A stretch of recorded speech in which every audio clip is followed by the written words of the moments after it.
राजकारणात सातत्याने अपयश, सलग 94 निवडणुकांमध्ये पराभव अशा राजकीय नेत्याचं तारुण्य आता सरता सरता सरेना आणि त्याला यश काही केलं मिळेना. असं असताना हा बाबा थायलंडला जात असेल तर त्यात वावगं ते काय आहे? आणि आपल्याकडचे विरोधकही या खरं तर महत्त्वाच्या मुद्द्याला फालतू समजून पप्पू गया थायलंडसारखे मीम्स बनवण्यात धन्यता मानत होते. पण एक लक्षात घ्या, US, UK सारख्या देशांना भेटी देणं हे नजरेत येतं. तिथं होणारे प्रोग्राम स्कॅन होतात, पण थायलंड म्हटलं की सगळे सुशेगात होतात. थायलंड ना, पप्पू गया मसाज करायला. पण पप्पू या भ्रामक संकल्पना पसरवून आपले सगळे महत्त्वाचे अजेंडे सेट करायला मुद्दाम या साऊथ ईस्ट एशियन कंट्रीजमध्ये जात असतो.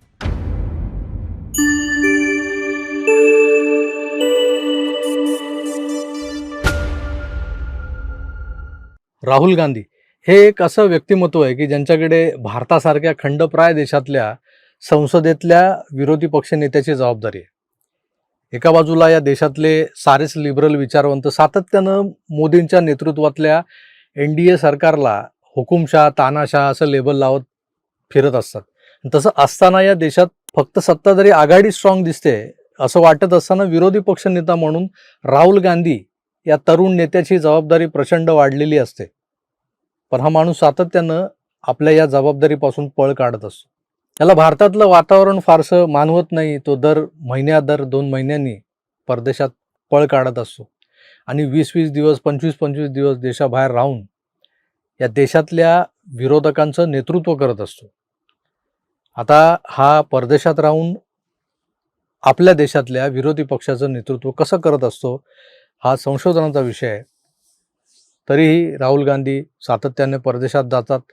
त्या देशांमध्ये थायलंड या देशाचं नाव आघाडीवर होतं मागचा जर सगळा डेटा काढला तर त्या देशांमध्ये थायलंड आधी आघाडीवर होता. नंतर फिलिपिन्स हे अजून एक नाव जोडलं गेलं. त्यानंतर ते लंडन आणि अमेरिकेचे राजनैतिक दौरे करू लागले. तिकडे त्यांना सोरोसी ज्ञान पाजलं जातं असा आरोप केला जातो, कारण हे तिकडे जाऊन भारत विरोधी अजेंडा चालवणाऱ्या संस्थांच्या सेमिनार्सना भेट देतात, तिकडे भाषणं ठोकतात.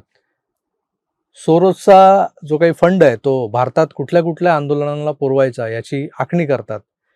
हे सारे आरोप आहेत बरं का, मी नाही म्हणालो असं. यातला एकही आरोप आजवर कोणी पुराव्यांनिशी सिद्ध केलेला नाहीये, त्यामुळे आरोप आहेत. अमेरिकेत किंवा ब्रिटनमध्ये जेव्हा हे महाशय असतात तेव्हा त्यांच्या भेटीगाठी ज्या लोकांशी होतात त्यांचा पूर्व इतिहास किंवा त्यांचं बॅकग्राऊंड हे इंटरनेटवर सर्च केल्यावर समजतं आपल्याला कोण कोण असतात. पण राहुल गांधी हे भारतातल्या अशा 46% पुरुषांचं प्रतिनिधित्व करत वारंवार बँकॉक, पटायाला जात होते की ज्यामुळे सर्वसामान्य माणसाची प्रतिमा त्याच्या घरातल्यांच्या सुद्धा नजरेत धुसर होत असते. हा उठसूट बँकॉकला का जातो असा प्रश्न अनेक घरांमधून विचारला जातो. अर्थात आपल्याकडच्या पुरुषांमधला एक मोठा वर्ग असाही आहे, तो फक्त पटायामधले फटाके वाजवायला जाणारा नसतो. अनेकांच्या बँकॉकसारख्या शहरातल्या विदेशी कंपन्यांच्या हेडक्वार्टर्समध्ये मीटिंग्ज असतात.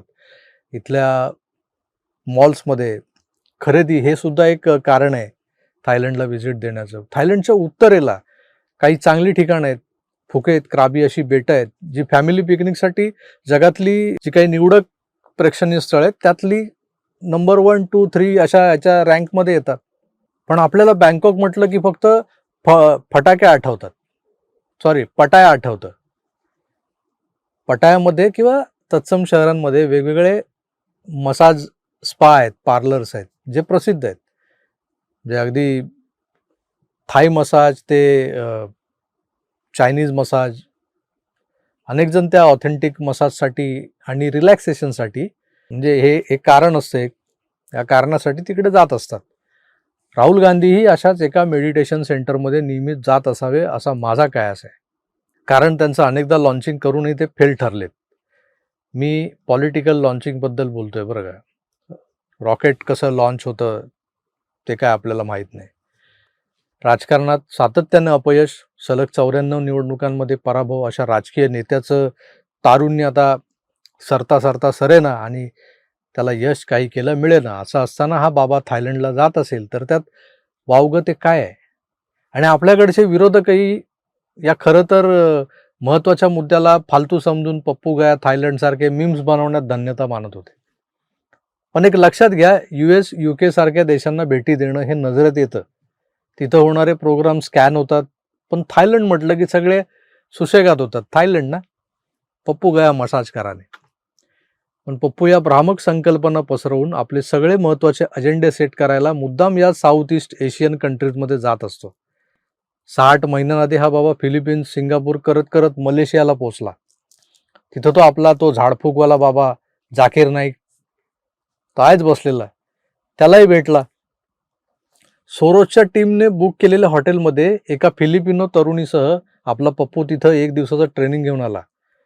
अशा चर्चा मागे रंगल्या होत्या, फोटोही आले होते. त्या टुकटुकमध्ये, मी ते तिकडची रिक्षा जी असते त्या टुकटुकमध्ये बसून त्याचे फोटोजही समाज माध्यमांवर झळकले. अनेकांनी या घटनेतली न्यूज व्हॅल्यू जोखली आणि बातम्याही केल्या, पण सरकार, IB, रॉ आणि NIA यासारख्या संस्था यावर गप्प काय आहेत, हे आजवर माझ्या बालबुद्धीला पडलेलं कोड आहे. आता काल संसदेत गिरिराज सिंग नावाच्या भाजपच्या खासदारानं राहुल गांधींच्या अशाच एका परदेशवारीची छायाचित्र, जी खरं तर सोशल मीडियावर गेल्या महिन्यातच झळकली होती, जे हे कॉक्रोच आंदोलन जे झालं त्याच्या आधी हे जे गायब होते ते कुठे होते हे दाखवणारे फोटो काही लोकांनी टाकले होते. त्यावर एक प्रश्न विचारला तर मोठा बवाल झाला की हे फोटो राहुल गांधींचे जर असतील, म्हणजे राहुल गांधी त्या फोटोत दिसत आहेत, तर मग त्यांच्या सोबतची लोक कोण आहेत, हा प्रश्न विचारला गेला. तर बवाल झाला, काँग्रेसी भडकले, सुप्रिया सिनेट सारखे जे मंडळी आहेत ती लागली बॉम्ब करायला. राहुल गांधी हे काही साधं सुद्धा प्रकरण नाहीये बरं का. त्याला भाजपच्या IT सेलनं पप्पू पप्पू म्हणून सेट केला आणि तो स्वतःही त्या इमेजमध्ये सेट होत गेला. ही पप्पूवाली इमेज त्यानं ब्रेक करण्याचा कधीही साधासा प्रयत्न केल्याचं माझ्या तरी पाहण्यात नाहीये. पण 100% हा पप्पू नाहीये, लक्षात घ्या तुम्ही. हा 56 वर्षांचा घोडा अजून लग्नाविना आहे. काय तर तो थायलंडला वर्षावर जातो म्हणून लग्न नाही करायचं. तर बोलायला सारं सोपं वाटतं, पण हा का जातो तिकडे, कशाला जातो, त्याच्याकडे ब्रिटिश पासपोर्ट सुद्धा आहे, म्हणजे तो ब्रिटिश नागरिक आहे.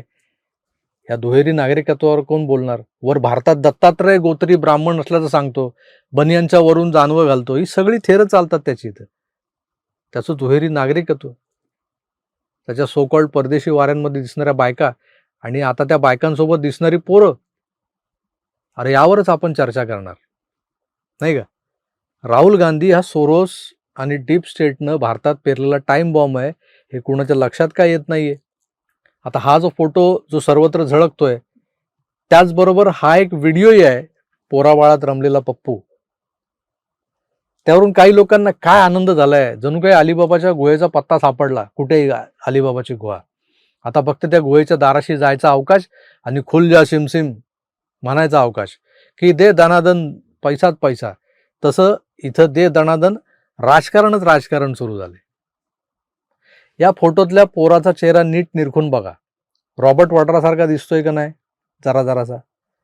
अहो मागे त्या आमिर खानच्या एका नाजायज बालकाच्या आईनं दावा केला होता, ती ब्रिटिश जर्नलिस्ट जेसिका हाइन्स, हिचं जे पोरग आहे जॉन नावाचं, JAAN जॉन, नॉट जॉन.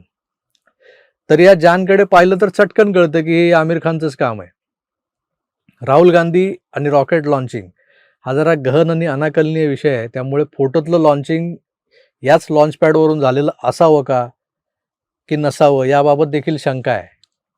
आणि ते लोक जे राहुलसोबत दिसत आहेत ते कुणीही असू शकतात, XYZ. याला काय सवयच आहे, दिसलं समोर की धर, हात धरतो तो. याच्या पांढऱ्या रंगाच्या टी-शर्टच्या मागे देखील एक कलर कोड दडलाय. त्यावर मी एक व्हिडिओ करणार आहे, एका एक्सपर्टशी बोलून तुम्हाला सांगेन, कदाचित त्यांचा पॉडकास्टही करेन. पण हे आपल्याला गबाळं वाटणारं ध्यान प्रत्यक्षात जाम धोकादायक हे आपणही समजून घेतलं पाहिजे. अर्थात आपल्या गुप्तचर यंत्रणांना याची खबर असेलच, आपण आपलं सगळ्यांना समजावं म्हणून बोलत असतो. नाहीतर आपली काय एवढी कुवत ऐपत आणि पोचही नाही की इंटेल्स, IB, रॉ, NIA अशा जडजंबाळ शब्दांशी खेळणं. आपण काय बुवा साधी माणसं, अजून बँकॉकला पण गेलेलो नाही. पप्पू सतत जातो. बोला.